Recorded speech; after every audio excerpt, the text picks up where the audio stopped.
राधे राधे।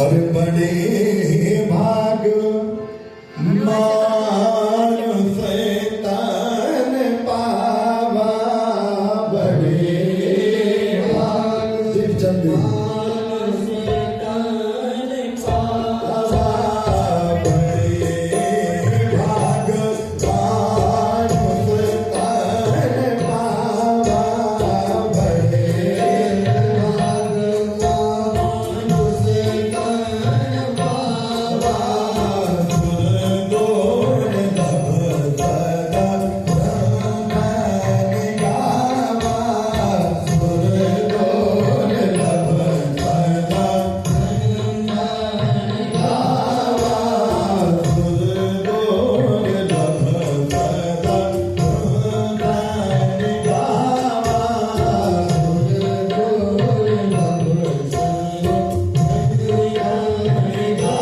बड़े भाग मानुष तन पावा, असुर दुर्लभ सत ग्रंथ निगावा।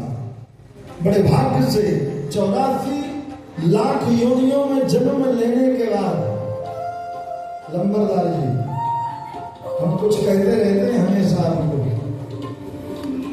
स्मरण करिएगा, भूलेंगे नहीं, स्मरण करिए। तो ये जो शरीर मिला है ये 84 लाख योनियों को भोगने के बाद प्राप्त होता है। और उसमें भी कहते हैं कि अगर आसुरी भाव आ जाए, आसुरी भाव क्या है? असुर किसको कहते हैं मालूम है? राक्षस कहीं और नहीं पैदा होते, यही है? उसी बेड़ में सो गए, उसी बेड़े में उठे, ना कुल्ला किया ना दांतों ने किया, उसी में सुनते हो चाय ले आओ, चाय पी लिया, फिर महाराज उसी बेड़े में बैठे बैठे भोजन भी कर लिया है? और पहले मालूम है घर में शांति क्यों रहती थी? आजकल तो हर दूसरे घर में अशांति है? पहले घर में रसोई घर होता था, क्या होता था? अरे जोर से बोलो ना। हाँ, रसोई घर होता था। तो रसोई में कैसे जाते थे? नहा के शुद्ध अवस्था में, चप्पल पहन के कोई रसोई के अंदर प्रवेश नहीं कर सकता था, बगैर नहाए कोई रसोई घर में प्रवेश नहीं कर सकता था। लेकिन रसोई बंद हुई तो क्या चालू हुआ? जोर से बोलो। किचन है। अब क्या हो गया? बोले महाराज किच किच, अब किच किच हो गया। जब तक रसोई थी, रसोई का मतलब सुंदर, जिसमें सुंदर व्यंजन बनते हैं। अब तो महाराज बाहर तुलसी लगी है, घर के बाहर स्वस्तिक बना है, घर में ठाकुर जी का मंदिर है, लेकिन अगर फ्रिज को खोलो तो कच्चा पक्का मांस रखा हुआ है। कैसे शांति होगी? हो ही नहीं सकती। इसलिए भगवान ने कहा कि चलो रसोई हटाओ, किचन बचाओ, तुम किच किच किच किच करते रहो। तो हमारी जो जीवन जीने की शैली है वो बदल रही है। तो भजन भी, क्योंकि जब तक आहार हमारा शुद्ध नहीं होगा, ध्यान देना, जब तक हमारा आहार शुद्ध नहीं होगा तो भाई खाना चाहिए। और एक निवेदन कर दो, सबसे बड़ा भोजन है, हम लहसुन प्याज तो छोड़ देते हैं, लेकिन सबसे बड़ा भोजन कौन करता है? हमारी आंखें करती हैं, करती है कि नहीं? सबसे बड़ा भोजन हमारी आंखें करती हैं। और लहसुन को आयुर्वेद में अमृत कहा गया है। तो मैं तो कहता हूं भैया खूब खाओ, जितना हो सके खाओ, कोई दिक्कत नहीं है, लेकिन जब भजन करो तो सब कुछ भूल जाओ। जिस जैसे मन भजन में मन लगना चाहिए।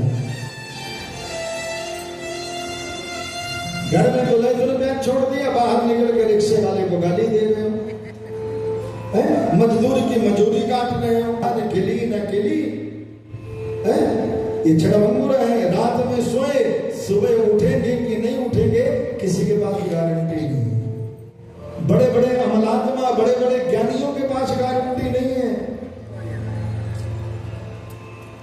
स्वामी राजेश्वरानंद जी महाराज पूरी दुनिया को जिन्होंने कथा करना सिखाया, पूरी दुनिया को जिन्होंने कथा करना सिखाया, कथा कर रहे थे और कथा करते करते वो हमेशा कहते थे कि प्रभु से एक ही प्रार्थना है कि जब भी प्रभु बुलाए तो मैं व्यास गद्दी पे ही शरीर को छोड़ूं। और कथा कर रहे थे, कथा करते करते व्यास गद्दी से ही गोलोक धाम को चले गए। तो अगर प्रभु ने, लोग कहते हैं भगवान कृपा नहीं करते, भाई बाप भगवान की अगर सबसे बड़ी कृपा का कोई प्रमाण है तो वो प्रमाण ये है कि प्रभु ने हमें मनुष्य का शरीर दिया है। बोलो, घर में आजकल तो फैशन चल गया डोगी पालने का, कुत्ता पालने का, लेकिन बताओ कुत्ते को कोई बोलता है भजन करो? बोलो ना, बोलता है कोई भजन करो? गाय बैल रास्ते में इतने मिलते हैं, कभी कहते हो भजन करो? जीव जंतु इतने मिलते हैं, किसी को कहते हो भजन करो? लेकिन अगर मनुष्य मिलता है, घर में बेटा कुछ करता है, बहू कुछ करती है, बेटी कुछ करती है, तो उसको जरूर माई बाप कहते हैं भैया थोड़ा 2-4 मिनट भजन कर लिया कर, 2-4 मिनट भगवान के। अभी भी हमारी माँ, अभी हमारी माता जी अभी भी हमें कहती है, अरे श्रवण तू आजकल भजन नहीं करता, आज तेरी पूजा छूट गई है, आज तेरा ये छूट गया है।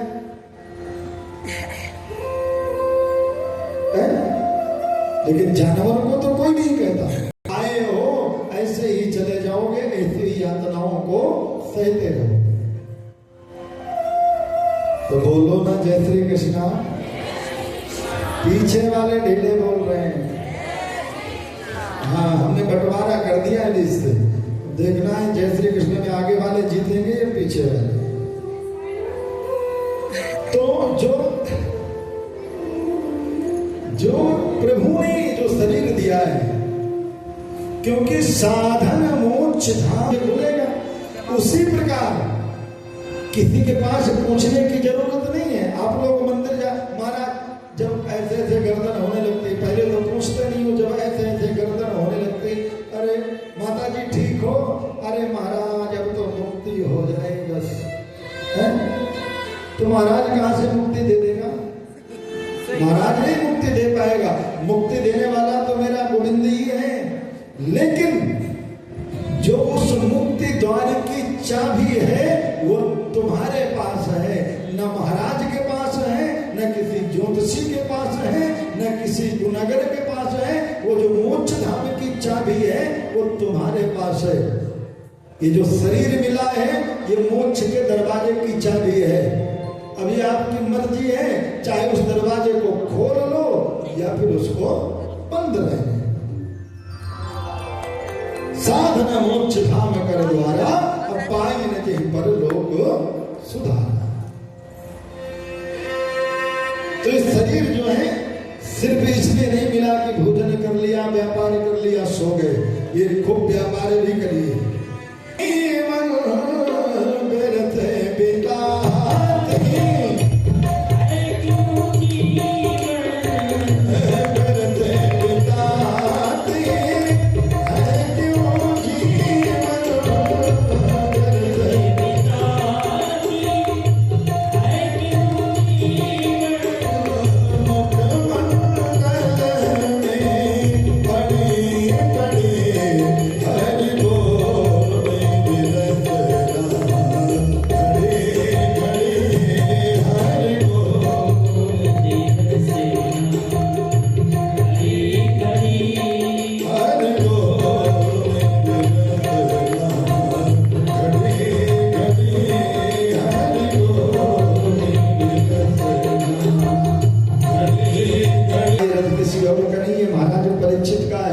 महाराज परीक्षित ने 7 दिन तक कथा श्रवण किया है, इसलिए महाराज परीक्षित को मोक्ष प्राप्त हो गया।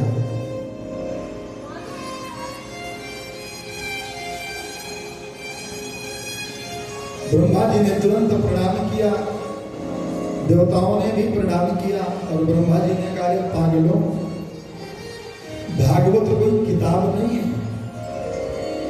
भागवत को किताब मानना हमारे यहाँ अपराध है। देते हैं पोथी पाठ, लेकिन हकीकत में जो ओरिजिनल ब्रजवासी हैं, जो ओरिजिनल ब्रजवासी की बात कर रहा हूं, जो ब्रज के तत्व को जानता है, बाजार वाले ब्रजवासी नहीं, लिफाफा गैंग नहीं, जो ओरिजिनल ब्रजवासी है। अगर पोथी कह दोगे तो आपसे झगड़ा कर लें, क्योंकि भागवत जी को पोथी मानना अपराध है। श्रीमद् भागवताख्येयम् प्रत्यक्षः कृष्ण एव ही। श्रीमद् भागवत महापुराण प्रत्यक्ष भगवान कृष्ण का वांग्मय स्वरूप है। बोले महाराज वांग्मय स्वरूप बना दिया, क्या करें? बोले अगर हो सके तो घर में शाम को कभी बहू बाँचे, कभी बेटा बाँचे, कभी पत्नी बाँचे, कभी मैया बाँचे। तो बोले महाराज वो तो होगा नहीं। बोले फिर क्या करें? बोले कुछ ना हो तो एक अलमारी में भागवत जी को विराजमान कर दो, भोग लगा दो और आरती कर दिया। उससे भी हमारे पितरों की संतुष्टि हो जाती है, उससे भी हमारे पितरों की मुक्ति हो जाती है। लेकिन बोले महाराज ना अलमारी में इतनी लंबी लंबी रखनी है, भागवत जी कौन रखेगा? भागवत जी हाँ, मंदिर का जो सामान होता है वो स्टोर रूम में पड़ा होता है। बोलो पड़ा होता है कि नहीं? गंगा जल हमारे जीवन को कितना निर्मल करता है। लेकिन धर्म से बताना, कथा के पंडाल में बैठे हो, गंगा जल लाते हो तो कहाँ छिपा के रखते हो? अगर पंडित जी घर आते हैं तो घर के नौके, छोटू देख पंडित जी गंगा जल मांग रहे, स्टोर रूम में पड़ा होगा, निकालने के लिए। तेरे ऊपर तेरी बात है। लेकिन जो दूसरा वाला जल है उसके लिए महाराज जी हमने इटालियन पत्थर का बनवाया था। देखो ये कांच जो है ना हमने दुबई से मंगाया है और उसके अंदर सुंदर सुंदर बाटले रखी हुई है। कभी गंगा जल को भी रखते हो?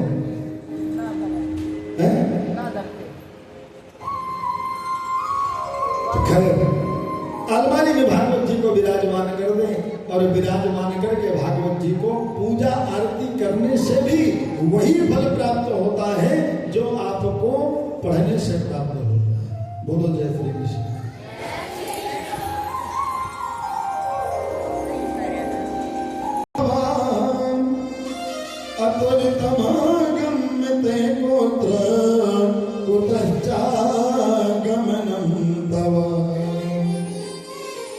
एक बार नारद जी बड़ी तीव्र गति से भागते हुए जा रहे थे। रास्ते में संत कुमार मिल गए तो कथम ब्रह्मदीन मुखा, ये जो हमारा मुख है ना, चेहरा, ये बता देता है व्यक्ति कितना ईमानदार है, कितना धनाढ्य है। चेहरे से बता देते हैं कि अरे हमारे लंबरदार कभी कभी कहते महाराज मैं तो चेहरा पढ़ के बता देता हूँ। तो बहुत लोगों को पता लग जाता है चेहरे कि व्यक्ति कैसा है। तो नारद जी से शरद कुमार ने कहा कि क्या बात है नारद जी, तुम्हारे चेहरे का तेज क्यों नष्ट हो गया? तुम बड़े घबराए से प्रतीत हो रहे हो। तो नारद जी ने कहा महाराज अहम तो पृथ्वी को अज्ञात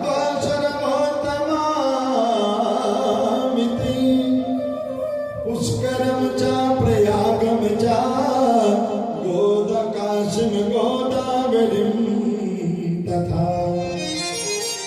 क्या महाराज मैं हर जगह घूमा, अहम तो पृथ्वी या तो पूरे पृथ्वी मंडल में घूमा, काशी गया, गोदावरी गया, प्रयागराज गया, लेकिन कहीं भी मेरे मन को शांति नहीं मिली। क्योंकि सत्यम नास्ति तपः शुचम दया दानम न विद्यते। कोई सत्य नहीं बोलता, हर व्यक्ति झूठ ही बोले जा रहा है। और एक बार अगर सत्य बोल देता है तो बोर्ड टांग देता है, बोले सत्य राजा हरिश्चंद्र के बाद हमारा ही नाम है। महाराज लोगों के अंदर दया खत्म हो चुकी है। तपश्चर्या का मतलब है कि अगर हमने कोई गलती की तो उसको स्वीकार कर ले, वो भावना लोगों के अंदर खत्म हो चुकी है। तरुणी प्रभुता के हैं श्यालको बुद्धिदायका।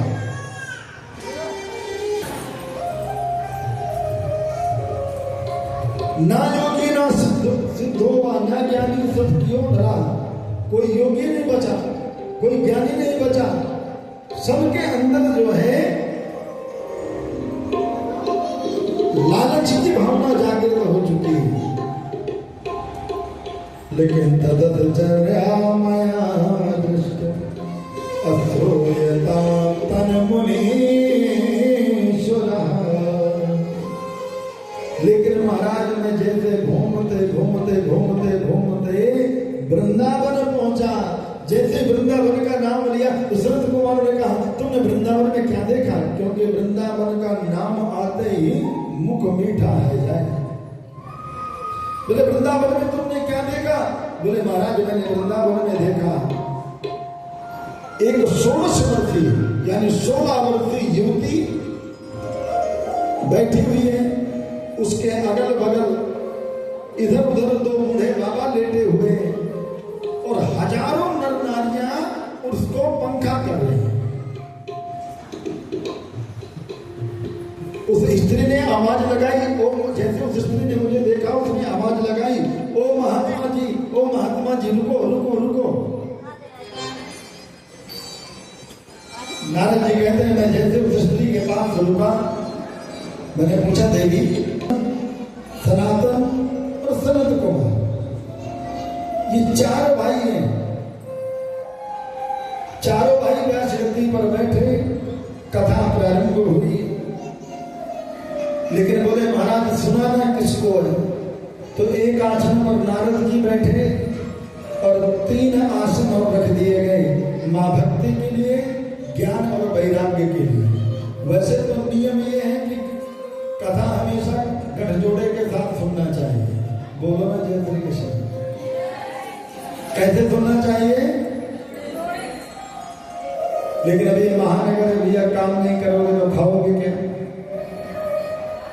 तो काम धंधा भी जरूरी है। तो गठजोड़े के साथ नारद जी तो बेचारे फकीर ठोकड़ा है, तो नारद जी ने मन से भक्ति का आवाहन किया, ज्ञान वैराग्य का आवाहन किया, कथा प्रारंभ हुई। तो वहां पर मां पृथ्वी ने एक प्रश्न कर दिया। मां पृथ्वी ने कहा कि महाराज किसी को आत्मदेव महाराज को गिलानी हुई, आत्मदेव महाराज को गिलानी हुई तो आत्मदेव महाराज जंगल में चले गए। जंगल में एक महात्मा जी जा रहे थे, भगवान ने ही महात्मा का रूप धारण किया। बोले क्या बात है विप्रदेव, क्यों रो रहे हो? आत्मदेव महाराज ने कहा कि महाराज मेरे कोई संतान नहीं है, देखो मेरे कोई संतान वगैरह है। ब्राह्मण ने देखा, माथे पर महात्मा जी ने उठा करके देखा, बोले महाराज एक जन्म तो छोड़ दो, 7 जन्म 7 जन्मों तक तुम्हारे कोई संतान नहीं है। और सुनो तुम संतान के लिए क्यों रोते? गोविंद को ही अपनी संतान मान लो, ठाकुर को ही अपनी संतान मान लो। अब तो पंडित जी बोले यही तो दिक्कत है, तुम ब्राह्मणों संतों के सामने थोड़ी सी पीड़ा बता दो तो शास्त्रों का बखेड़ा चालू कर देते हो। महाराज मैं कुछ नहीं जानता, मैंने सुना है कि संत जो है विधि के विधान को भी पलट देता है। इसलिए महात्मा जी अगर या तो मुझे संतान होने का वरदान दो, और अगर वरदान नहीं दोगे तो मैं इसी पत्थर में अपने सर को पीट पीट के यहीं पर आत्महत्या कर लूं। महाराज पंडित जी ने झोली से एक फल निकाला और पत्नी का नाम है धुंधली। क्या नाम है? धुंधली देवी। बोले जाओ ये फल अपनी पत्नी को दे देना, ये फल के प्रभाव से तुम्हारे घर पुत्र रत्न का जन्म हो। पंडित जी बेचारे सीधे साधे फल लेकर के आए, फल दे दिया, सारा नियम बता दिया कि झूठ नहीं बोलना, लड़ाई नहीं करना, झगड़ा नहीं करना। क्योंकि जितने पंडित जी सीधे थे पत्नी उतनी ही विपरीत थी। अब फल ला करके दे दिया। धुंधली ने सोचा 9 महीने गर्भ में रखना पड़ेगा, फिर प्रसव में दर्द होगा, कौन ये करे? तो एक धुंधली की सहेली थी, सहेली से कहा कि देख तेरे घर खाने वाले बहुत हैं, लेकिन तेरे घर में खाने के लिए नहीं है। और मेरे घर खाने को बहुत है, लेकिन कोई खाने वाला नहीं। बोले फिर? बोले तेरे घर में बच्चा पल रहा है, इस बच्चे को मुझे दे दियो। और बोले फल का क्या करें? बोले पंडित जी का आशीर्वाद झूठा है, ये सच्चा वाला है, तो एक काम करो, इस फल को गाय को खिला। गाय को खिला तो पता लग जाएगा कि पंडित जी ने आशीर्वाद सच्चा वाला दिया है कि गड़बड़ वाला दिया। समय व्यतीत हुआ, पंडित जी बड़े सीधे से धुंधली 9 महीने बाद जब सहेली के पुत्र हुआ तो धुंधली ने उस पुत्र को ले लिया और सहेली को बहुत सारा धन दे दिया और शोर मचा दिया, पुत्र हुआ, पुत्र हुआ, पुत्र हुआ। लेकिन जिस फल को गाय को खिलाया था, उस फल के प्रभाव से गाय ने एक बच्चे को जन्म दिया। बच्चे का पूरा शरीर तो मनुष्य का था, लेकिन जो कान थे वो गाय के थे। धुंधली अपने जैसा ही नाम रखना चाहती है, तो धुंधली ने कहा, पंडित जी ने कहा कि नहीं, नामकरण हम करेंगे। बोले अच्छा, 9 महीने गर्भ में हमने रखा, नामकरण तुम अपने में करोगे? अरे हमने गर्भ में रखा, इसलिए नाम भी हमारा ही होगा। तो नाम रख दिया धुंधका। जिस बच्चे को गाय ने जन्म दे दिया था, पंडित जी ने उसका नाम रखा गोकर्ण। समय बीता, धुंधकारी धीरे धीरे महाराज कांच की गोलियां खेलने लगा। अब कांच की गोलियां खेलने लगा, में ही भगवान मिलने थे, तो पक्षियों का तो जन्म ही जंगल में होता है। अगर जल्दी नहाने वाले को भगवान मिले तो मछली का तो जन्म ही पानी में होता है। इसलिए पिताजी इन भावनाओं को त्याग करके मन को गोविंद के चरणों से जोड़ो। ये जो मन है, ये मन जो है प्रभु के चरणों का अनुरागी बन जाए, क्योंकि मन एवं मनुष्याणाम कारण बंधन मोक्ष। मन ही बंधन का कारण है। मन यदि विष्णु के प्रति आसक्त है तो कोई दुनिया की ताकत हमें मुक्त नहीं कर सकती, और मन यदि विष्णु के प्रति अनासक्त है तो हमें मुक्ति ढूंढने की जरूरत नहीं है। इसलिए गोकर्ण महाराज कहते हैं,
लाग रे तेरे अच्छे बनेगी संतन के संग लाग रे तेरे अच्छे बनेगी।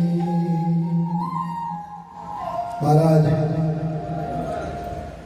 जजमानों ने पोथी पाठ बिठाले हैं, जिनके पोथी पाठ हैं वही आगे आकर के आरती करेंगे। जो कथा में यजमान बने हैं, कथा में जो यजमान बने हैं वही लोग आगे आकर के आरती करेंगे। आप एक के बाद एक लेते जाइएगा। ओम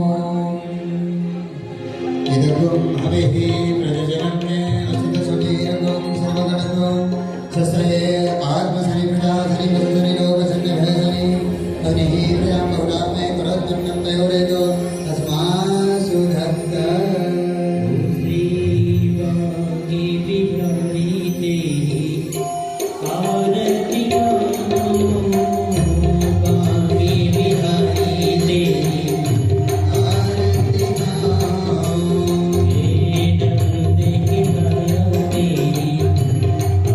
आरती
पूर्वे साध्याः सन्ति देवाः हरि ओम् एकल्पाय विद्महे वक्रतुण्डाय धीमहि तन्नो दन्ति प्रचोदयात् हरि ओम् नारायणाय विद्महे वासुदेवाय धीमहि तन्नो विष्णु प्रचोदयात् हरि ओम् महालक्ष्मी च विद्महे विष्णुपत्नी च धीमहि तन्नो लक्ष्मी प्रचोदयामि।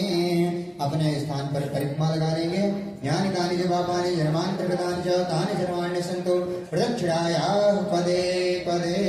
श्रीमद्भागवत महापुराण की जय। श्री आशी महाराज की जय। श्री सुखदेव जी महाराज की जय। वृंदावन बिहारी लाल की जय। राजा रामचंद्र भगवान की जय। हनुमान जी महाराज की जय। अपने अपने गुरुदेव भगवान की जय। अपने अपने माता पिता की जय। धर्म की जय हो, अधर्म का नाश हो, प्राणियों में सद्भावना हो, विश्व का कल्याण हो। गौ माता की जय हो, गो हत्या बंद हो, सत्य सनातन धर्म की जय हो। जय जय श्री राधे, जय जय श्री राधे, जय जय श्री राधे। श्रीमद् पार्वती पतये हर हर शंभो। सभी लोग आरती और प्रसाद लेकर के ही अपने गंतव्य की ओर प्रस्थान करें। ले बेबे आरती उड़ती होली और ये देख ऊपर केले खा दिए। मैं भूख लाग रही थी अपने केले खा घर चल लेंगे घर जाए पीछे तो सोरा जाए पर जा। राधे राधे अरिब चाल पड़े घर ने। राधे राधे जय श्री राम। पहलू कहीं कदे था मालूम खाम दिया हो कदे प्रसाद खाती आओ। प्रसाद से वो कहा है ना जब तनु कहेंगे हमने टाइम को ने हम ना जाते और फिर नु कह गया कि जा रही थी हमने ना लेकर गई। हाँ पीछे वो देखी ना वीडियो ने बोली कड़ा हलवा खाओ थी मगर जी थर तनु कहा ना जी चलो तनु कहूंगी ये मार दो टाइम को ने हलवा बहुत स्वाद था जी। जी आ गया बोली कि खाओ हलवा खाना दी थी तना गाल रही थी ताला बकर माले ने मिलना सही बात है। सही बात है हाँ चलो जी के नसीब में था उन्हें मिल गया। ले वे चलो अपने घर करने हो लिया। राधे राधे जय श्री राम।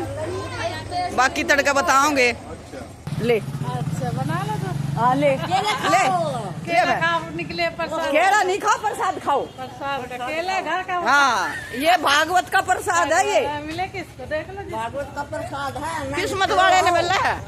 सच्चे दिल आओ। हाँ और जे प्रसाद खाओ प्रसाद खाओ मगन सबको वाला हो। नहीं भाई खा लिया रिप चाल पड़े। राधे राधे जय श्री राम।